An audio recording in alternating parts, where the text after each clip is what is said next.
So I'll talk about performance analysis and the coach's assessment of the technique curriculum. So I want to start with a quote from a coach that I've been working with when I suggested that we do some more rigorous evaluation of the technique of our youngest players. I should add that we have cadet and junior players, and the focus of the cadet curriculum is very much on the technique development, and then with the junior players it's about having mastery of those strokes and in combination, and with a focus more to the match situation.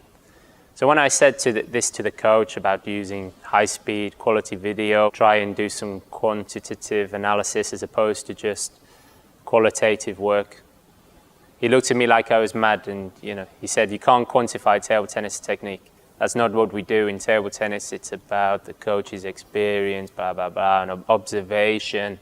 Everything is in here." So I said, well, I think we can, and I've done this with other sports that hadn't done it before, so let's give it a go. So I think the key point is that as someone who has not played table tennis at a high level, I'm just a hobby player, but somebody who knows about analyzing technique, there has to be a lot of conversation between the coach, him informing me, and then vice versa, that I have to inform the coach about how we can maybe do things. Using examples from other sport maybe, or just trying things and gradually having a common ground. So I left this for a couple of days. Okay, we can't do it. And then you try something and you show the coach, and eventually we've got somewhere, and we still have a long way to go, but I'll show you how we've started with this. The point is that just because something's not normally done in table tennis, it doesn't mean it shouldn't be tried. So somebody has to be the first to do something, to develop a test, to develop a process for technique evaluation or something. So we have to move with science if we want to take the sport further. That's my humble opinion, but that's something I'm convinced on. Why should we try and quantify the assessment process as opposed to just the coach saying, well, this guy has a nice forehand topspin? It means we can track progress in a standardized way. We can set targets for players, which is always nice. If you tell a player he's achieving 4 out of 6 and these are the points to get to 5 out of 6, players like numbers, and they like to see progress as opposed to us just telling them things which to them can be a throwaway comment. As I said, we can compare between players, which is nice. And also in my case, I work in a large academy where we have lots of different management staff, and management like to see numbers. They don't necessarily understand about what the process is and what table tennis correct technique is. But if we can show them numbers and hopefully improvement, then this is nice for the program. This is myself in my office space, and I sit right next to this guy. So initially it's about having lots of conversation, as I said, between the performance analyst and the coach. So I can explain to him a possible process. We can discuss the techniques of various key shots, and we can, after some time, come to some understanding of what are the key criteria, what is the best camera position, for example, to be able to evaluate that. And also to have some sort of scale to quantify what is happening. We decided on some basic criteria first for some simple analysis, with a view to improving this in the future, or developing this, should I say. Don't worry too much about the actual words, I'll just try and explain. So this is just a very small snapshot, some of our players for some of the key criteria. So our cadet years are years 7, 8 and 9. So within each year we have different strokes, that the processes that the boys should have hopefully mastered them by the time they move on to the next year. And they're different between the years, so there are between 7 and 8 key strokes for each year.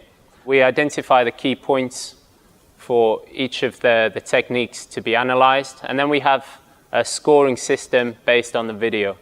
So this is high-speed video of 6 shots from different angles, and then we can look at whether the criteria were satisfied for how many shots, and were the balls returned successfully, and if so, were they with precision and accuracy.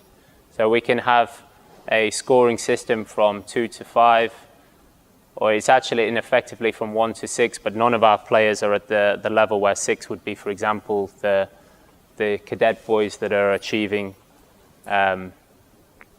gold medals and are the best players in the world for their age group. So this is just a snapshot. This leads into a more generic classification of the boys, incorporating lots of different tests and for example. So we're in the initial stages of this, but this will be then put on the SmarterBase system and shared, and we hope to develop this further in the future. So I'll go into more detail on the next slide about what this looks like. So if we have a player and we've done the video and I've sat with the coach and we've done the analysis and we've seen what criteria is satisfied, etc. So we may have a player who, with the forehand drive, he's achieved a score of 2.5 at one instant in time. So we're testing the players 3 times a year for this, start, middle and end. So we can use the feedback in training, live feedback through Dartfish. The player afterwards, he will get this video with the coach's evaluation sent to his smartphone so he can review it. So it's also not about taking numbers, it's about improving the technique of the player. So there's some points there which the coach has mentioned. So that we can then work in training with the player on improving these points. So using certain video software packages, we can add information to those. So this was about the footwork, it was about the transfer of weight from the right to the left leg. And with this player, he didn't score so highly. One of the points was his wrist angle position. So we could work in training on those, reinforce the points through video analysis. So one of the targets was to improve his forehand drive by the next testing session.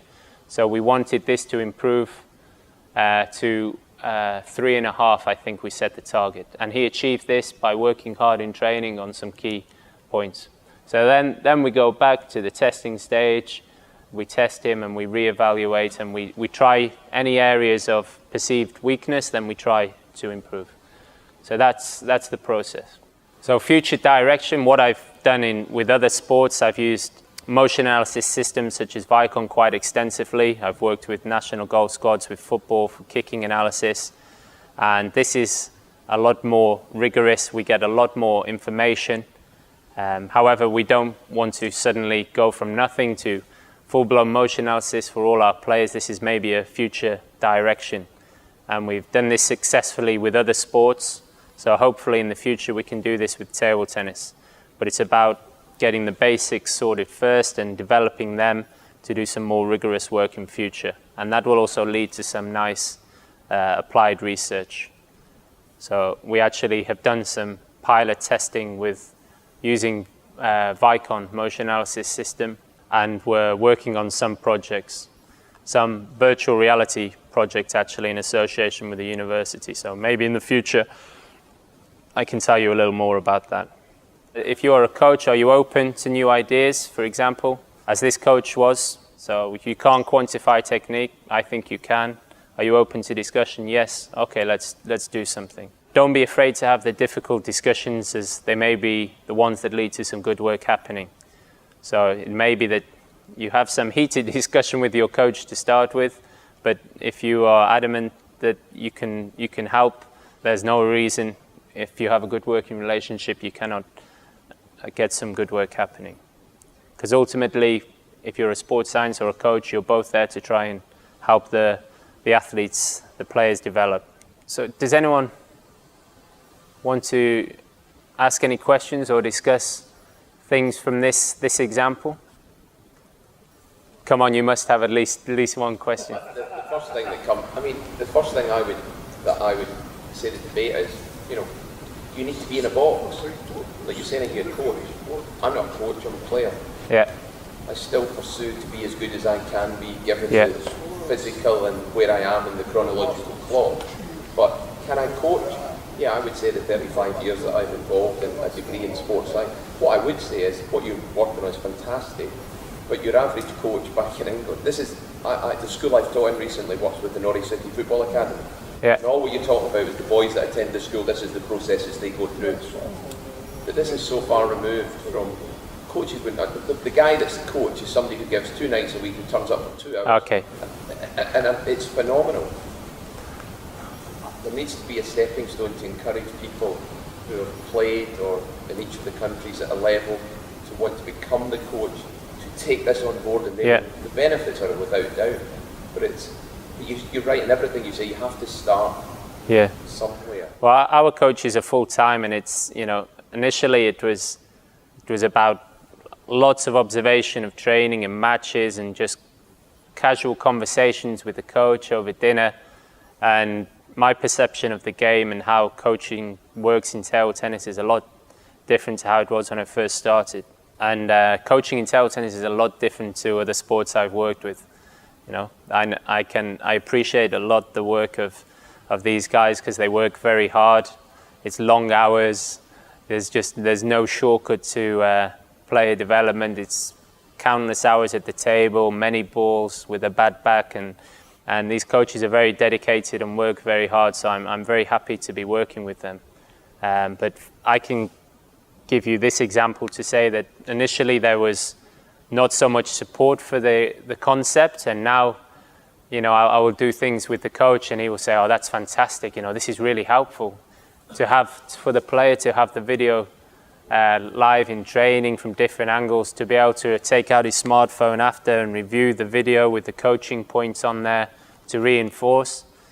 You know, my coach always says to me, if I was a 16-year-old player with these things, you know, I would have loved this. So I think that's the next generation of coaches will can potentially take these things on board to get. I wouldn't even call this the next level. I think it's the level that a lot of other sports are at. So for me, table tennis has to step forward and embrace these new technologies, new ideas. And that's where perhaps I don't consider myself a table tennis expert, as I say, but coming from other sports, from a different background with new ideas, that's maybe where I can help in the sport of table tennis move forward. The first point you've got up there as a talking point is something that everybody needs to be open to. Yeah. Whatever level you're at, you should be open to new ideas. Yeah. And what is measured success? The person that's had a national champion in their home country might sit there on a pedestal and say, everybody should be open to new ideas. And it's a big problem. Because people who perceive themselves as being successful are not open to new ideas. Yes, This is the way I've done it. If it isn't broke, don't fix it. That's in there. But you know, you only have to take examples from other sports where things have been introduced, and all of a sudden, people have realised they've been left in the dark ages because the sport's gone to a new level. Can you imagine, you know, Premier League football teams doing eating gammon, egg and chips before the match and, you know, running with bin bags on these days? It's not, it's all very structured, very professional. But it wasn't so long ago they were doing those things. So, yeah, you have to move with the times. I've lost count of the number of conversations I've had with our coaches where I've said, you know, I've been mischievous and said, look, I don't think that's right. I think we should do this. That's not how table tennis works. So what? Let's try it. And I realize that not everyone's in the situation where they can do that, but for us, we're very lucky in that we can. And yeah, this is not to say this is how it should be done. I'm just giving you examples of how we've decided to do it.